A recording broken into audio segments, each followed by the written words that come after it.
Olá, bem-vindo a esse canal. Me chamo Fernando Catoni e aqui eu procuro trabalhar com ferramentas do teatro e das artes para poder ajudar você a quebrar com a timidez e a inibição.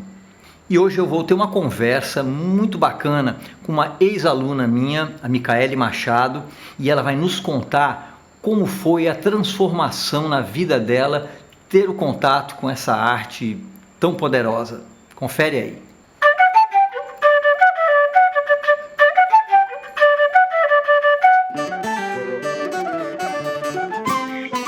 Mick Machado, Micaele, né? Ô, coisa boa. Uma alegria tão grande de ter reencontrado, de certa forma, a gente acompanhando sempre de longe e ver assim um caminho trilhado de uma forma tão bonita, tão legal. Eu queria que você se apresentasse. Sou uma pessoa muito inquieta, assim, desde sempre, acho que desde a infância. Coisa boa. Muito. A inquietação é boa nesse ponto, né? Assim, é o que movimenta, né? É o que movimenta a curiosidade, né? De saber as coisas, de entender um pouco de Deus, desde sempre, assim, muito curiosa. Eu amo criação, tudo relacionado ao universo da criatividade. Gosto muito de gente, muito mesmo, de conversar, troca de saber. E amo o mundo dos livros, da leitura, do audiovisual. Tudo assim tem um pouco de... E da música, né? Ou seja, da arte. Ou seja, a arte faz parte deste ser. E sou publicitária também. Faço comunicação, marketing, né? Legal. Sou mãe, esposa, tenho uma filha humana e uma filha cachorra. E é isso. Que bom, que bom. E a Miki, ela é uma pessoa que eu conheço desde... Acho que eu tinha, Catoni, 16 anos. 16 anos, né? Não precisa dizer há quanto tempo é atrás. Não precisa.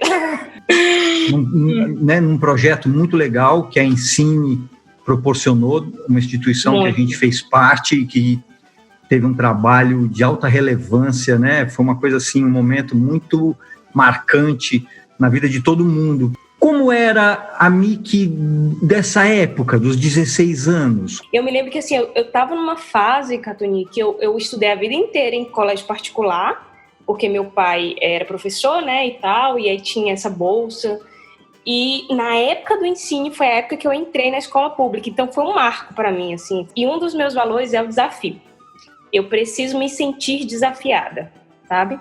Para crescer, para sentir que eu estou crescendo, me movimentando. Isso desde da adolescência, da infância, era assim. Até lembrando que esse projeto da Ensine, ele era um projeto para formação de jovens dentro da área da escrita, de roteiro, de teatro, de apresentação e por trás da câmera, porque o resultado desse projeto era um programa de televisão, que era o Megafone, que levava a palavra do jovem, e ele todo era produzido, metade da turma eram vocês, que eram o pessoal que estaria na frente das câmeras, e a outra metade da turma era o pessoal que estaria por trás das câmeras. Então, era o pessoal que filmava, que fazia a captação de áudio, que fazia as edições, que era o lado, né? Então ele era muito completo nesse sentido, né? Um projeto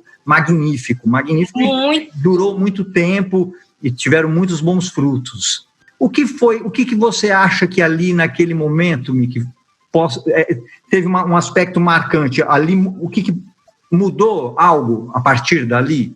Muita coisa, porque assim, como eu falei, eu entrei achando que era um curso de teatro e não era. Arte, comunicadores sociais. Eu sabia que tudo que eu ia fazer na vida tinha alguma coisa relacionada à comunicação, né? Eu sabia que estava relacionada com comunicação, não sabia exatamente o que era.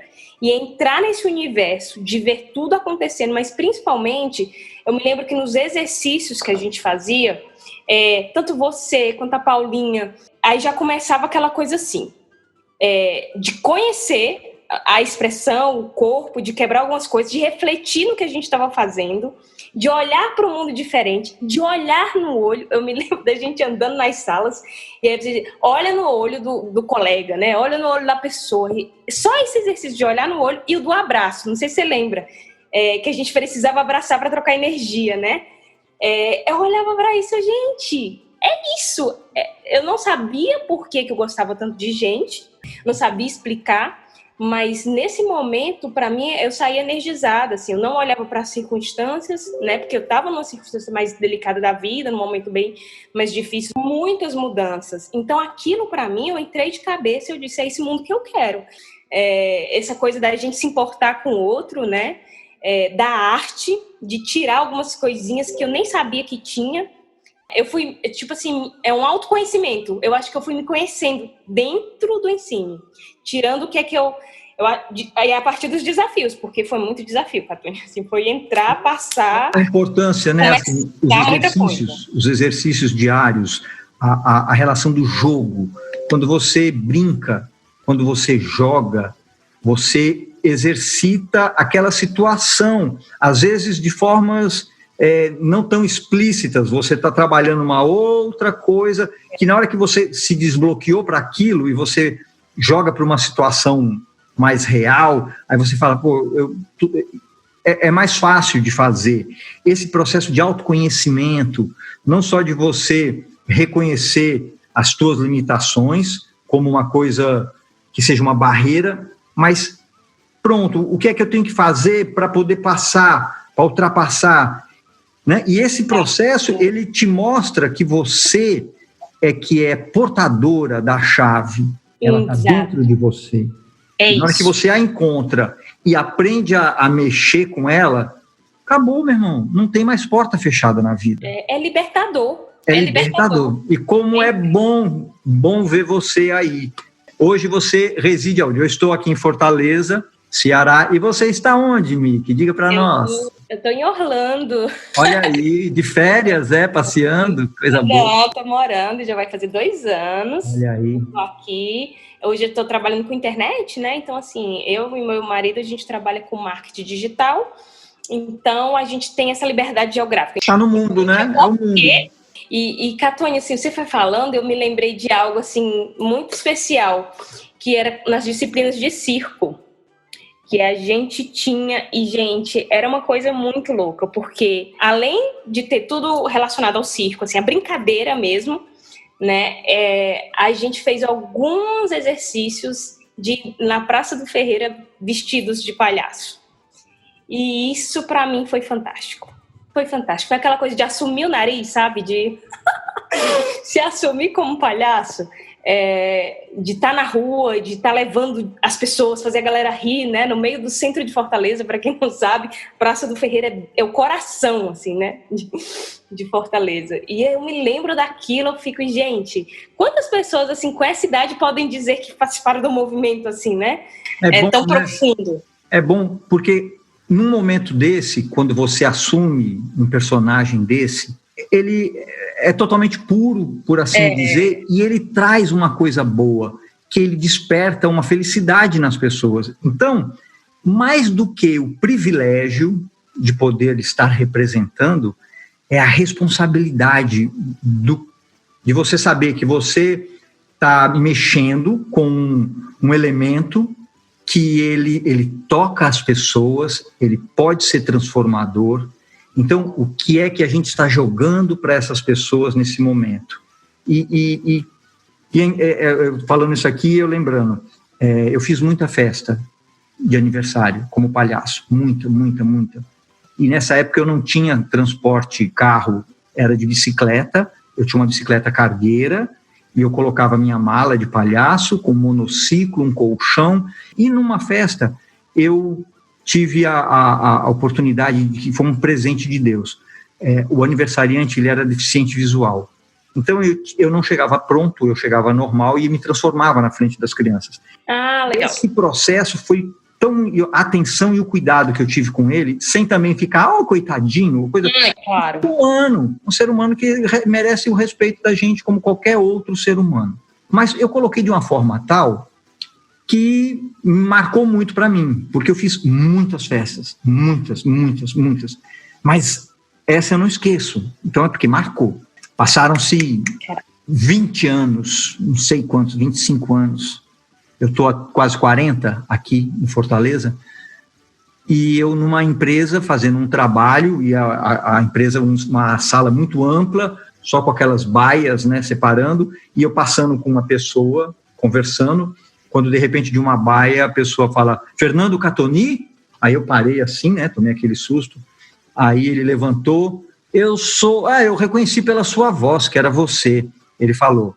Aí eu falei, eu não sei se você lembra de mim, eu sou fulano de tal, filho do garoto tal, que era deficiente visual na festa que você fez dele de aniversário. Como não? Não tem, mas rapaz, não tem como. Não, né, não tem como eu não ter me esquecido disso, né? Tá marcado aqui, que bom. Pois é, deixa eu lhe dizer, ele passou a vida dele toda pedindo a cada ano, porque a gente gravou, que a gente colocasse para ele ouvir a gravação da festa o tempo todo, e que aquilo tinha sido muito mágico para ele, porque foi colocado de uma forma tal que ele, mesmo sem enxergar, ele via o palhaço, ele via as cores do palhaço, ele via o movimento do palhaço. Aí quando ele me falou, eu me arrepiei todinho, como eu me arrepiei agora, foi um negócio emocionante. Ele falou, e tem mais, aquele momento marcou a vida dele e a carreira dele. Ele não virou palhaço, não. Ele se tornou jornalista, se formou em comunicação, e era um cara da comunicação, e ele dizia que aquilo mexeu com ele. Então, olha que responsabilidade, porque eu podia ter acabado com a vida do menino, se eu jogasse qualquer uma outra, sei lá, fizesse uma brincadeira besta com a deficiência dele, sei lá, qualquer outro absurdo. Graças a Deus, a gente teve uma condição de enxergar muitas coisas na vida, com dureza, sofrimento e tudo, e entende que, né, todo ser humano... Então, a responsabilidade é grande. Muito. E hoje, né, estando na comunicação também, assim, vocês e tudo, a gente vê que, ao mesmo tempo, o momento que a gente passou não deixou de ter essa percepção também, essa visão também de uma ética, de uma preocupação com o poder, né? Se colocar no lugar do outro também, né? É um poder que a gente tem na mão. Mesmo gostando muito de teatro, brincando com isso, eu vivi uma condição de timidez muito grande. Muito, muito grande. Porque, assim, eu digo uma condição porque antes eu dizia que era você tímido. Eu sou tímido, mas não é, né? A gente consegue quebrar a timidez, né? Uma condição momentânea. Eu estou tímido no momento, sei lá, né? E é tanto que, conversando com a minha mãe, que eu acho muito importante nesse processo da gente se conhecer, né? Perguntar algumas coisas. E ela me falava, não, você se escondia. Eu ficava morrendo de vergonha quando chegava alguém em casa, porque você se escondia. Se escondia no canto, não aparecia, ou fechava a cara para ninguém falar com você. Era uma coisa muito difícil. Então, tinha essa questão da timidez muito grande. E quando eu comecei todo o processo dentro da Ensine, com história, com contação de história, que para mim sempre foi... Por que gostava tanto de livro, né? Gostava das histórias, né? De ver histórias, de viajar nas histórias. E aí foi um desafio muito grande, porque foi quebrando mesmo. Fui quebrando muita coisa. Tipo, qual foi o nosso exercício de final de curso? Foi apresentar aquela peça, né? Entre Carteiras e Trincheiras. Que foi um desafio master para mim. Porque o megafone, pelo menos, era gravado até então. A gente passou por um momento do megafone gravado com auditório, mas... gravado ao vivo, né? Aí fui quebrando isso. Então, assim, foi muito importante para mim. Foi muito importante esse papel de abraçar a arte e de ir quebrando dessas barreirinhas, sabe? Que a gente vai gerando, vai construindo, vai se achando importante, né? Ela é transformadora. Transformadora. E você não precisa, vamos dizer assim, estar inserido dentro do mercado do artista. Você não precisa ser um ator, você não precisa ser um músico, mas você pode pegar um instrumento e tocar um instrumento.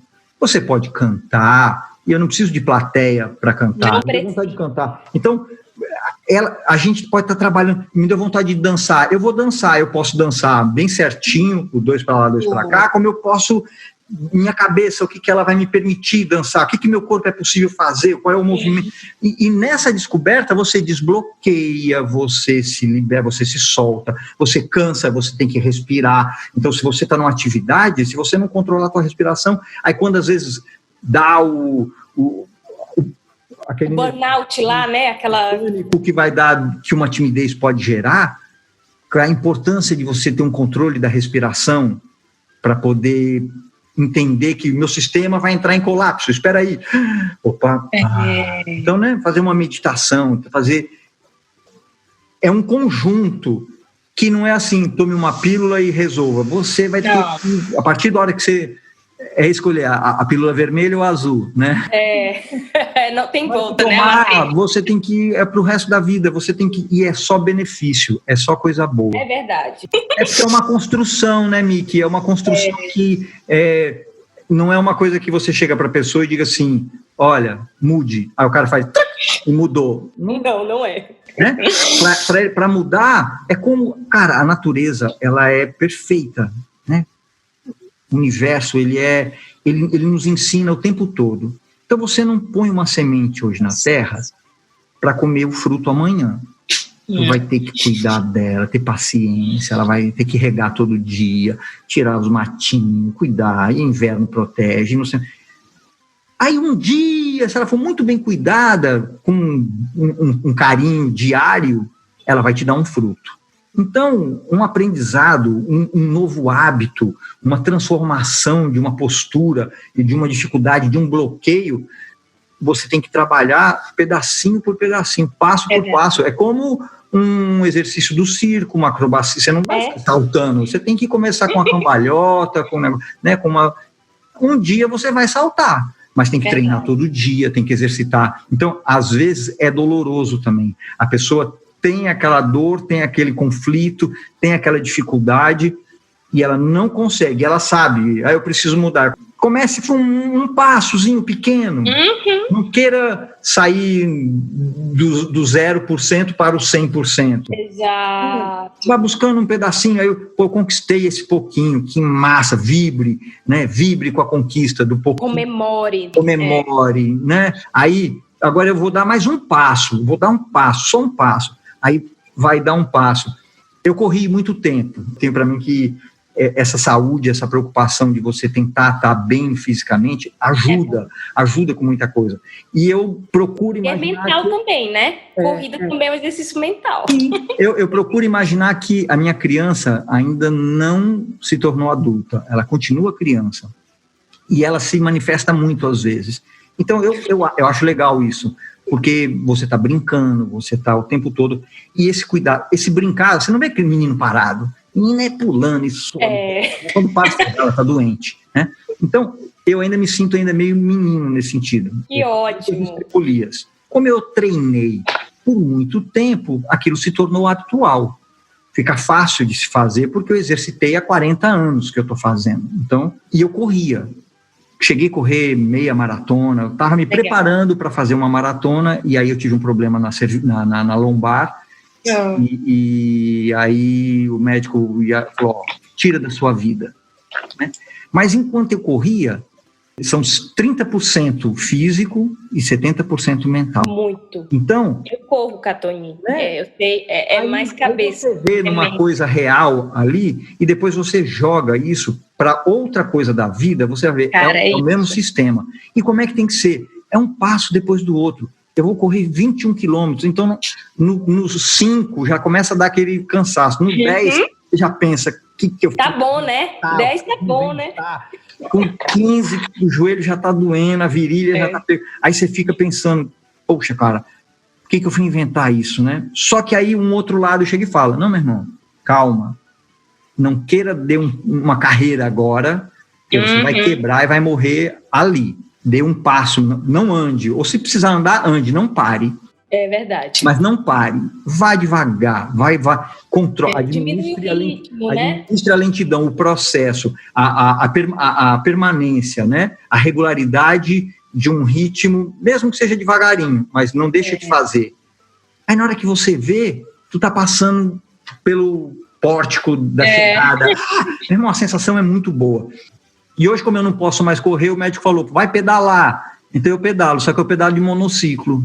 Que eu achei ótimo aquele Eu vídeo. saio para pedalar, pedalo 6 quilômetros de Versailles, é bom demais. E ao mesmo tempo, por conta do aparelho, que é mágico, ele tem uma energia que ele fascina. Então, fica muito fácil para toda pessoa que eu encontrar, eu cumprimento, eu falo, bom dia, tudo bom? Boa caminhada, bom passeio. É ótimo. Boa água de coco, bom.